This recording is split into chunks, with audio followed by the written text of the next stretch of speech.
Hello, what's happening everyone? William Johnson here, and this is a tutorial on bongos in pop music.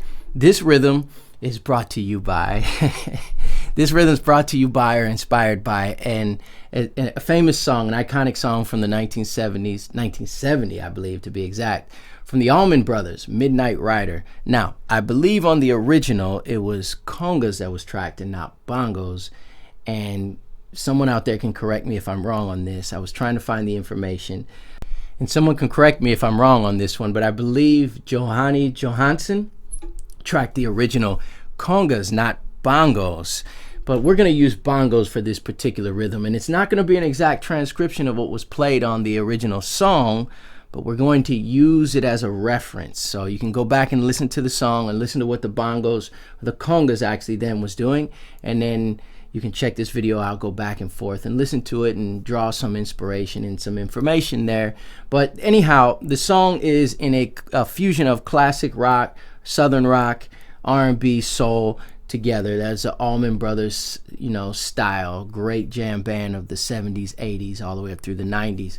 So anyhow, also, side note, Mark Quiñones does an incredible cover with Tony Zucker on this song. If you haven't heard it, you haven't seen it, check it out. It's one of my favorites here on YouTube actually, and just period. It's a really cool song, really cool cover.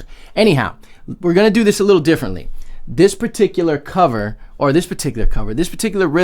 I'm gonna do on bongos, but I'm gonna have the bongos tuned lower than I would if I was playing like a martillo in a traditional context or Afro-Cuban context. So got them tuned much lower,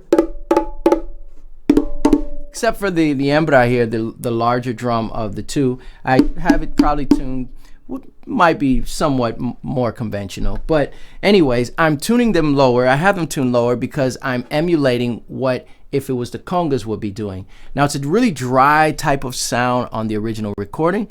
And so I think that using bongos, it applies. You can get a similar sound, but it's really about the technique or articulation of your hands and how you play to get that sound. Now, when you go back and hear the original song, you might know what I mean, okay? Some of you may agree with me, some of you may not, but I think it's a pretty nice little way to apply the bongos and get information from what maybe the congas were doing, especially since because of the way it was recorded, it might have been it sounds like a drier, thinner sound, but it works great for the recording. I love it. So anyways, I think this would be a good idea for bongos in popular music and using this. So also, one other caveat and extra is that I did a rhythm that was very similar to this for funk on congas, and I will link that video down below in the description. Down below this video where you see the description of the actual video, click in there, read that. You'll see a link in there to another video on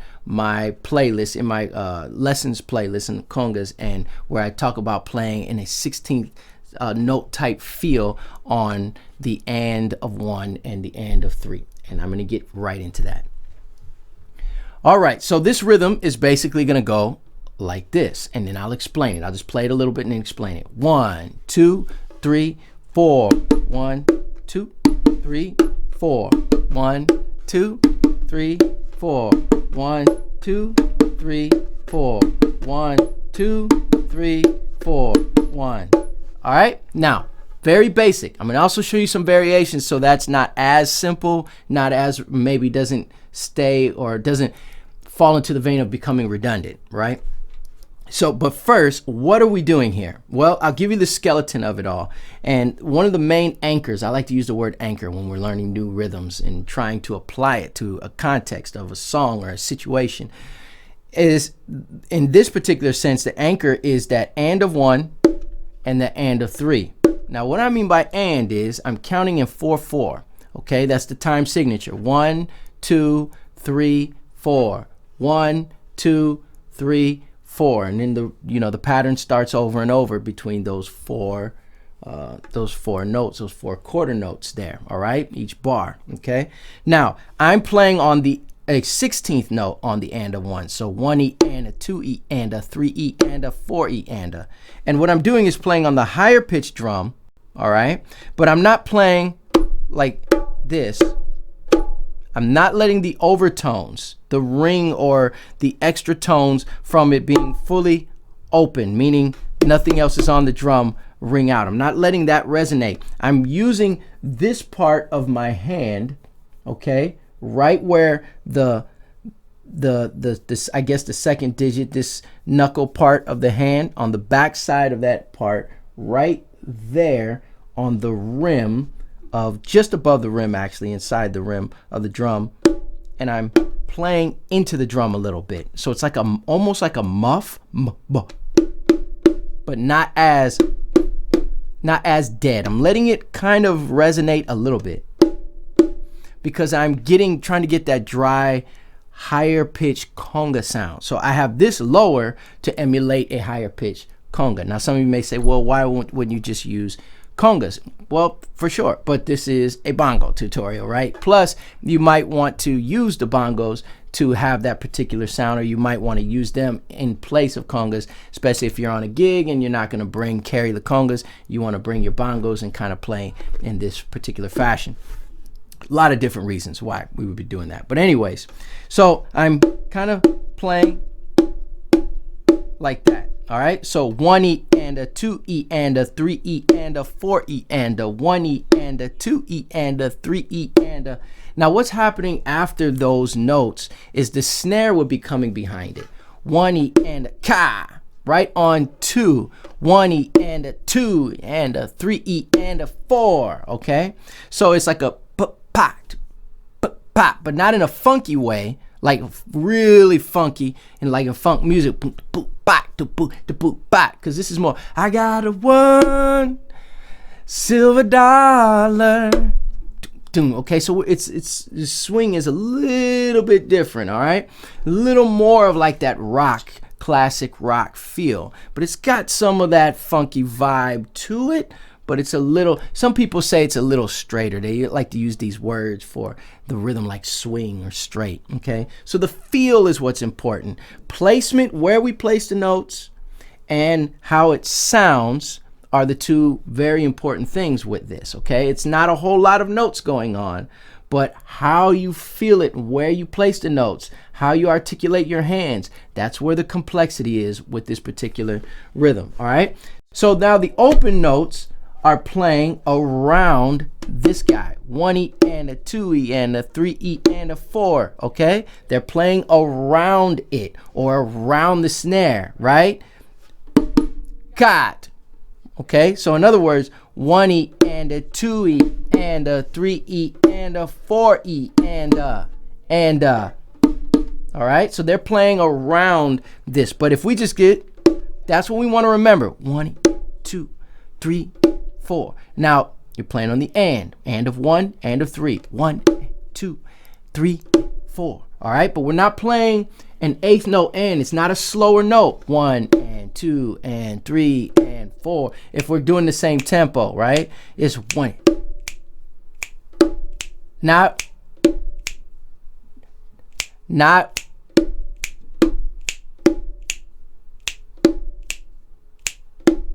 It's a slight difference, but it's very important because it's going to change the rhythm and it's going to make it where it doesn't sound like it's dragging also, and you're not going to drag the rhythm. Anyhow, so we're going, so the whole rhythm, again, I'll play it a few times, a few bars, so you can just listen to it and go back to the song and listen. This is not a note-for-note transcription of what's happening in the song, but when you listen to it, you'll kind of get the feel. I'm changing it, adding my own vibe to it a little bit, but anyways, you can go back and listen for a reference. So 1, 2, 3, 4, 1, 2, 3, 4, 1, 2.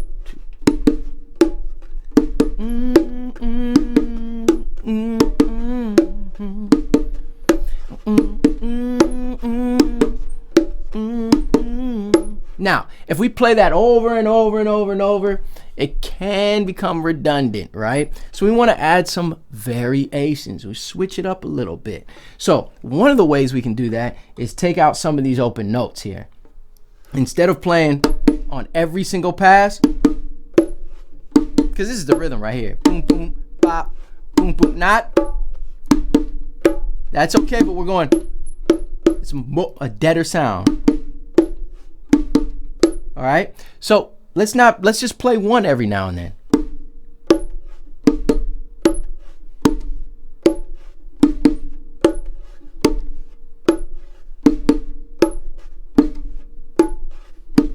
Okay, already that kind of makes it a little less redundant. Now, the other thing that we can do is play none.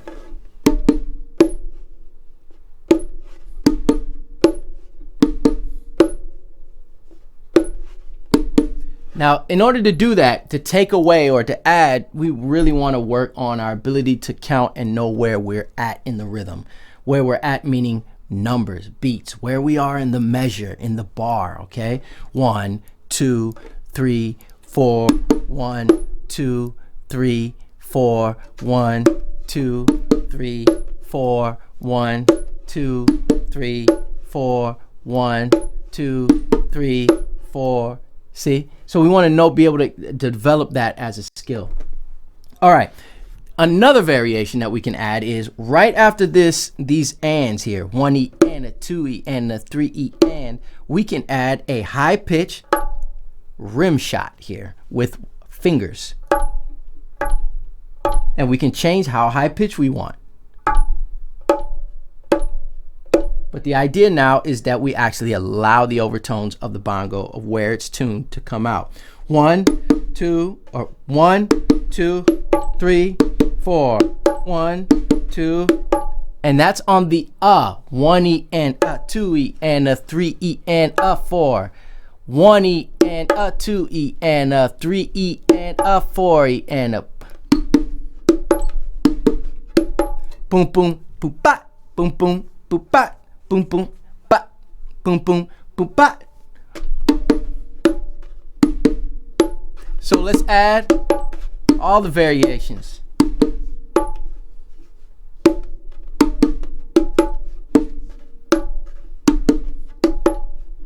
Okay, so very simple, but it's another way we can make it a little less redundant. All right, so the last variation is going to be a fill right after beat 4. So we go 1, 2, 3, 4, and then we go and a 1 and a 1. So let's put that in the rhythm. 1, 2, 3, 4, 1, 2, 3, 4. So instead of going back over here, 4, on the end of 4, I stay right here and I go.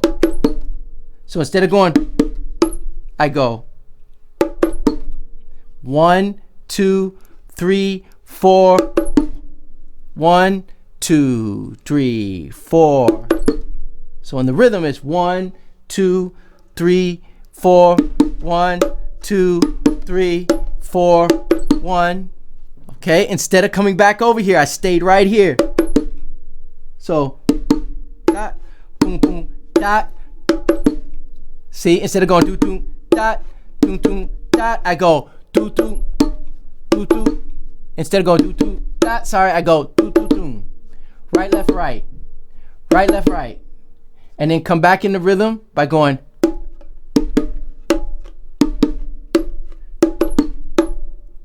See that? Ba da boom ba, boom boom ba, boom boom ba, ba ka boom ba.